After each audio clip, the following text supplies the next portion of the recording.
जय हिंद मेरे प्यारे देशवासियों, आप सबको नमस्कार। 75वें गणतंत्र दिवस की पूर्व संध्या पर देश और विदेश में रहने वाले आप सभी को, भारत के सभी लोगों को हार्दिक गणतंत्र दिवस की बधाइयां। गणतंत्र दिवस के रूप में 75वें वर्ष में प्रवेश कर चुके हैं और संविधान के लागू होने के दिन से लेकर आज तक हमारी यात्रा अद्भुत रही है और इससे कई अन्य देशों को भी प्रेरणा मिली है। प्रत्येक नागरिक को भारत की गौरव गाथा का गर्व जो है उसका अनुभव होता है। जब हम गणतंत्र दिवस मनाते हैं तब एक राष्ट्र के रूप में हमने मिलजुल कर अपनी उपलब्धियों को प्राप्त करने का ये उत्सव मनाया जाता है।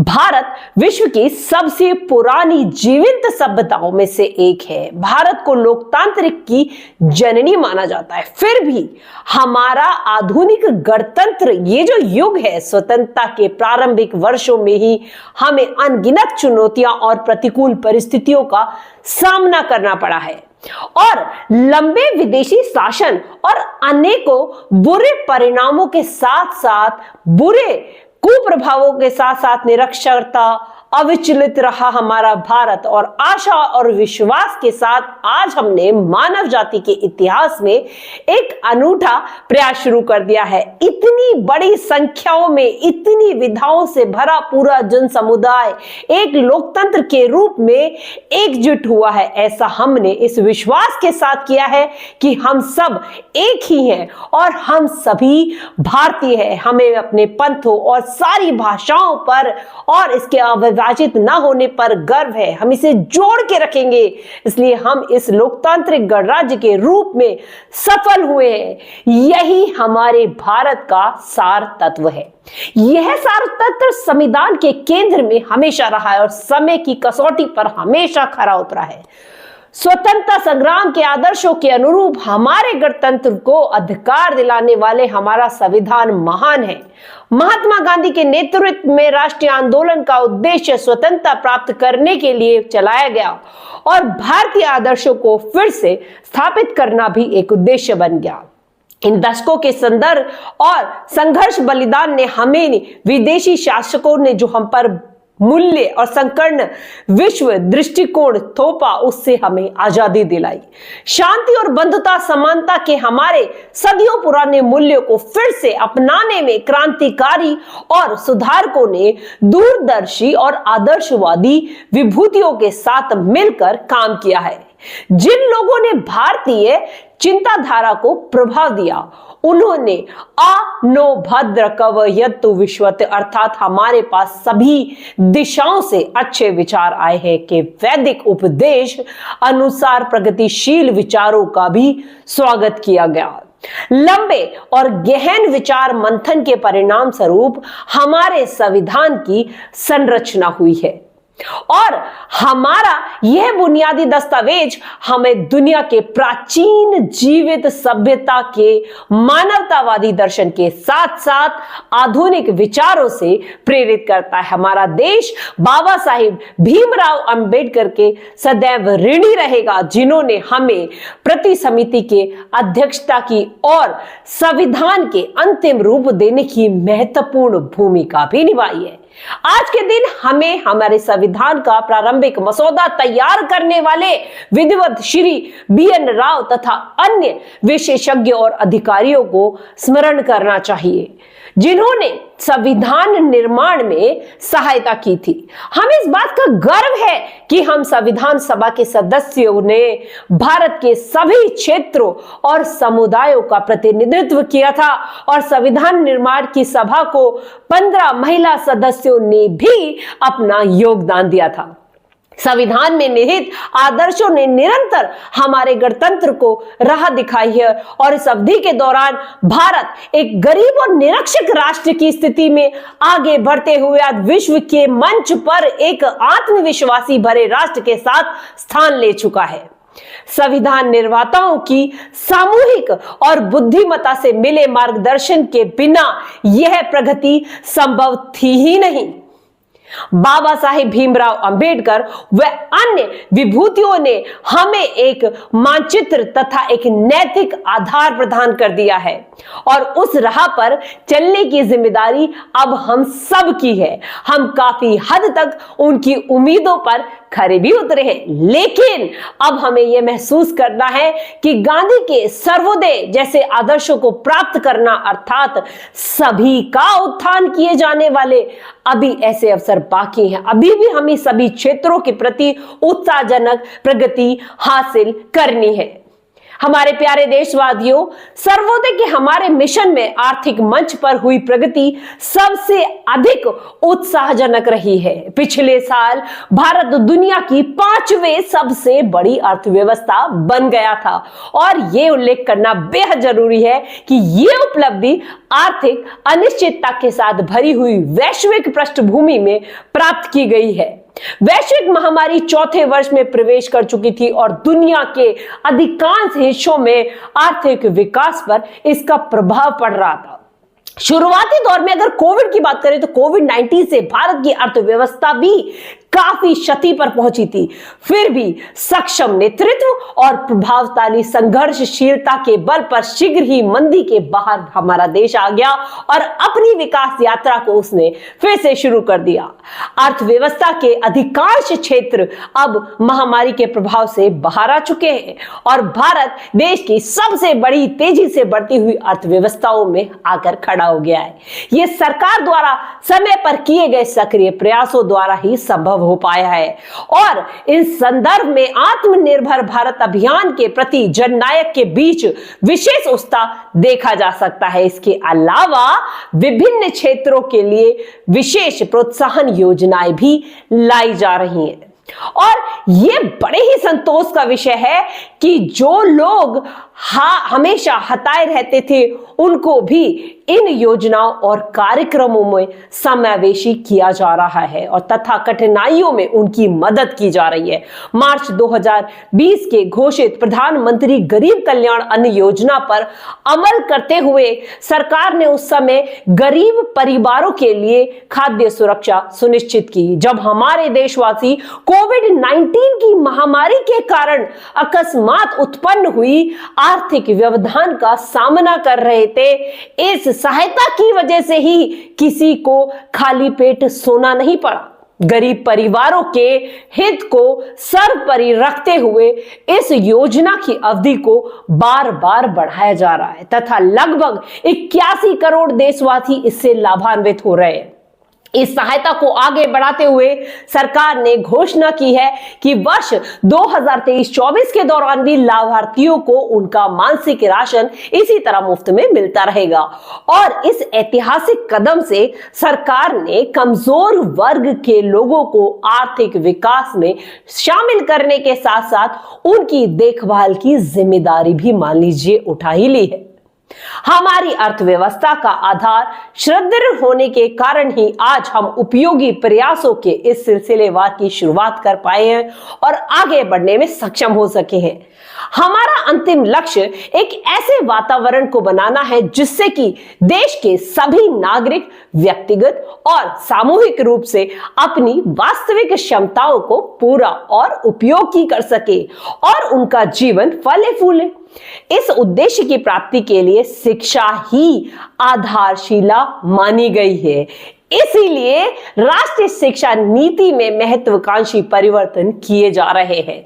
शिक्षा के दो प्रमुख उद्देश्य साफ तौर पर कहे जा रहे हैं। पहला है आर्थिक और दूसरा है सामाजिक सशक्तिकरण और दूसरा सत्य ही की खोज है। राष्ट्रीय शिक्षा नीति इन दोनों लक्ष्यों को प्राप्त करने का मार्ग प्रशस्त कर रही है और इस नीति में शिक्षार्थियों को 21वीं सदी की नई चुनौतियों के लिए तैयार करते हुए हमारी सभ्यता पर आधारित ज्ञान को समेकन करे हुए जीवन की प्रासंगिक दृढ़ताओं के साथ बच्चों को नई शिक्षा नीति में प्रकारवस्त गहराइयां प्रदान करते हुए प्रौद्योगिकी महत्वपूर्ण भूमिका को रेखांकित करने वाली शिक्षा जो है वो दी जा रही है। हमें कोविड-19 के शुरुआती दौर में ये देखने के लिए मिला कि प्रौद्योगिकी में जीवन को बदलने की संभावनाएं होती है। डिजिटल मिशन इंडिया के तहत गांव और शहर की दूरी को समाप्त करने के लिए सूचना संचार प्रौद्योगिकी इन सब को समावेशी बनाने का प्रयास किया जा रहा है और दूर दराज के स्थानों में भी अधिक से अधिक लोगों को इंटरनेट का लाभ पहुंचाने की बात कही जा रही है।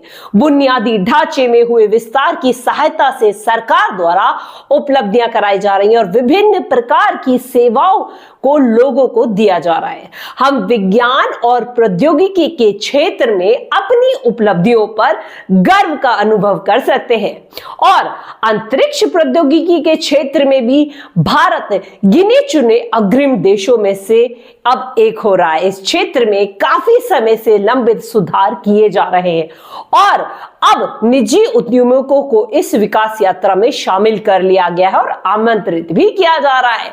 भारतीय अंतरिक्ष यात्रियों को ले जाने के लिए गगनयान कार्यक्रम प्रगति पर है और ये भारत की पहली मानव युक्त अंतरिक्ष उड़ान होगी। हम सितारों तक पहुंचकर भी अपने पांव जमीन पर ही रखते हैं। जी हां दोस्तों, भारत का मंगल मिशन जो है वो असाधारण महिलाओं की एक टीम द्वारा संचालित किया गया था और अन्य क्षेत्रों में भी बेटियों से अब पीछे नहीं है। महिला सशक्तिकरण तथा महिला और पुरुषों के बीच समानता अब केवल नारे नहीं रह गए। हमने हाल ही में वर्षों में इन आदर्शों तक पहुंचने की दिशा में काफी प्रगति की है। बेटी बचाओ बेटी पढ़ाओ अभियान में लोगों ने काफी भागीदारी ली है और इस बल पर कार्य क्षेत्र में महिलाओं का प्रतिनिधित्व बढ़ रहा है। राज्यों की अपनी यात्राएं, शैक्षिक संस्थाओं के कार्यक्रम और प्रोफेशनली विभिन्न प्रतिनिधि मंडलों से मिलने के दौरान बहुत सारी युवतियों में आत्मविश्वास से प्रभावी होकर काम करना शुरू कर दिया है और इसमें कोई संदेह नहीं है कि महिला आने वाले समय में भारत को स्वरूप देने के लिए अधिकतम योगदान करेंगी। यदि आधी आबादी को राष्ट्र निर्माण में अपनी श्रेष्ठतम क्षमता के अनुसार योगदान करने का अवसर दिया जाए तथा उन्हें प्रोत्साहित किया जाए तो ऐसे भला कौन से चमत्कार है जो किए नहीं जा सकते। सशक्तिकरण की यही दृष्टि अनुसूचित जाति और जनजाति के जो लोग हैं, जो साथी हैं, उनके साथ भी की जा रही है। कमजोर वर्ग के लोगों के लिए सरकार की कार्यप्रणाली मार्गदर्शन करती रहती है। वास्तव में ही हमारा उद्देश्य न केवल इन लोगों को जीवन की बाधाओं से दूर करना है बल्कि उनके विकास में भी मदद करना है, बल्कि इन समुदाय को सीखना भी है कि विशेष रूप से जनजातीय समुदाय के लोग, चाहे वो पर्यावरण की रक्षा से लेकर हो, चाहे समाज को और अधिक एकजुट बनाने को लेकर हो, कई क्षेत्रों में सीख दे सकते हैं। प्यारे देशवासियों, शासन ने सभी पहलुओं में बदलाव लाने और लोगों की रचनात्मक ऊर्जा को उजागर करने के लिए हाल ही के वर्षों में किए गए प्रयासों की श्रृंखला के परिणाम स्वरूप अब विश्व समुदाय भारत की सम्मान की नई दृष्टि से देखता है। विश्व के विभिन्न मंचों पर हमारी सक्रियता से सकारात्मक बदलाव आने शुरू हो गए और विश्व मंच पर भारत ने जो सपना अर्जित किया था उसके फलस्वरूप देश को नए अवसर और जिम्मेदारियां भी मिल गई हैं। जैसा कि आप सब जानते हैं कि इस वर्ष भारत G20 की समूह की दक्षता कर चुका है और विश्व बंधुता में अपने आदर्शों के अनुसार हम सभी की शांति और समृद्धि के पक्षधर भी रहे हैं। G20 की अध्यक्षता एक बेहतर विश्व के निर्माण की योग्यता हेतु भारत को अत्यंत महत्वपूर्ण भूमिका प्रदान कर देती है और इस प्रकार G20 की अध्यक्षता लोकतंत्र और मल्टीलेटरलिज्म को बढ़ावा दे रही है। अच्छा अवसर भी है और साथ ही साथ एक बेहतर विश्व और बेहतर भविष्य को स्वरूप देने के लिए उचित मंच भी है। मुझे विश्वास है कि भारत के नेतृत्व में न सिर्फ G20 इसके अलावा न्याय पर स्थिरतापूर्ण विश्व व्यवस्थाओं में हम अपने प्रयासों को आगे सफल तरीके से ऐसे ही बढ़ाते रहेंगे।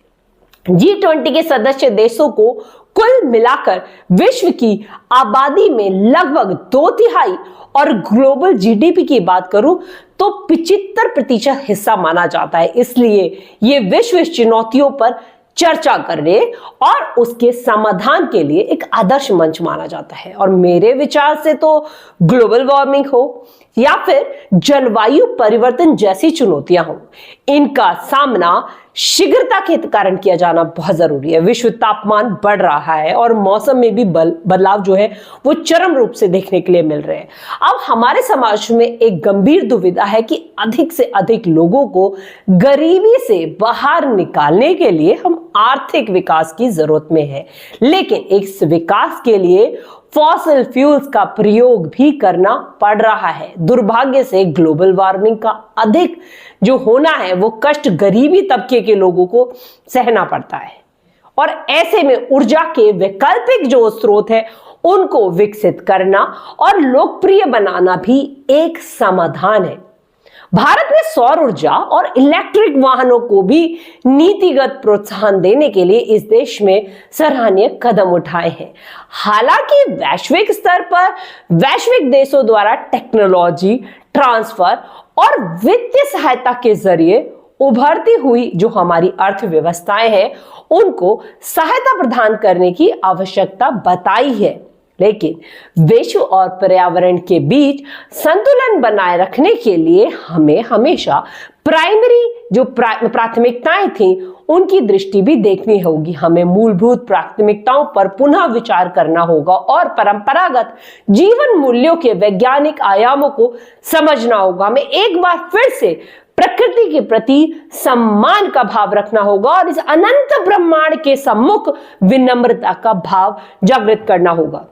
मैं इस बात पर आप लोगों का ध्यान आकर्षित करना चाहूंगी कि महात्मा गांधी आधुनिक युग के सच्चे भविष्यवक्ता थे, क्योंकि उन्होंने अनियंत्रित औद्योगिकरण से होने वाली आपदाओं को पहले ही भांप लिया था और दुनिया को अपने तौर तरीकों को सुधारने के लिए सचेत किया था। अगर हम चाहते हैं कि हमारे बच्चे इस धरती पर सुखमय जीवन बिताएं, हमें अपनी जीवन शैली को बदलने की बेहद ज्यादा जरूरत है। और इस संदर्भ में सुझाए गए परिवर्तनों में से एक बदलाव भोजन से संबंधित भी है। मुझे जानकर प्रसन्नता होगी कि संयुक्त राष्ट्र ने भारत के सुझाव को स्वीकार किया है और वर्ष 2023 को the international year of millets घोषित कर दिया था। अब बाजरा जैसा मोटा अनाज हमारे आहार का मुख्य तत्व बताया जा रहा है और समाज के सभी वर्ग उसे फिर से पसंद भी करने लगे हैं। ऐसे में अनाज पर्यावरण के अनुकूल है, क्योंकि उसकी उपज हम कम पानी में भी कर सकते हैं। यह अनाज उच्च स्तर का पोषण प्रदान करता है और यदि अधिक से अधिक मोटा अनाज आपके भोजन में शामिल हो जाता है तो पर्यावरण संरक्षण में भी आप सहायता प्रदान करेंगे और लोगों के स्वास्थ्य में भी इससे सुधार होगा। तो गणतंत्र दिवस के इस अवसर पर एक और वर्ष अब बीत चुका है और नया वर्ष शुरू हो चुका है और एक अभिभूति परिवर्तन की ओर चल रही है, जहां महामारी के प्रकोप से दुनिया कुछ ही दिनों में बदल सी गई है। पिछले 3 वर्षों के दौरान जब भी हमें लगा कि हमें वायरस पर काबू पा लिया है, ये वायरस फिर से किसी भी विकृत रूप से वापस आ रहा है। लेकिन अब हमें घबराने की जरूरत नहीं है, क्योंकि हमने अब समझ लिया है कि हमारे नेतृत्व, हमारे वैज्ञानिक, डॉक्टर, हमारे प्रशासक और कोरोना योद्धा किसी भी स्थिति में निपटने के लिए हर संभव प्रयास कर रहे हैं। साथ ही हमने ये भी सीखा है कि हम अपनी सुरक्षा में कमी नहीं आने देंगे और हमेशा सतर्क रहेंगे। सो मेरे प्यारे देशवासियों, सभी क्षेत्रों में कार्यरत कई पीढ़ियों के लोग हमारे गणतंत्र की अब तक की विकास गाथा में अमूल्य योगदान के लिए प्रशंसा पात्र है और उम्मीद करती हूं कि आप भी अपने इस देश की प्रगति में ऐसे ही योगदान देंगे। अब अंत में मैं अपनी इस वाणी को विराम देना चाहूंगी और आप सभी से आशा करती हूं कि देश की प्रगति में जो भी सुसज्जित योगदान आप कर सकते हैं अपने देश के लिए अवश्य करेंगे। एक बार फिर से आपको गणतंत्र दिवस की ढेर सारी शुभकामनाएं। जय हिंद, जय भारत मेरे दोस्तों।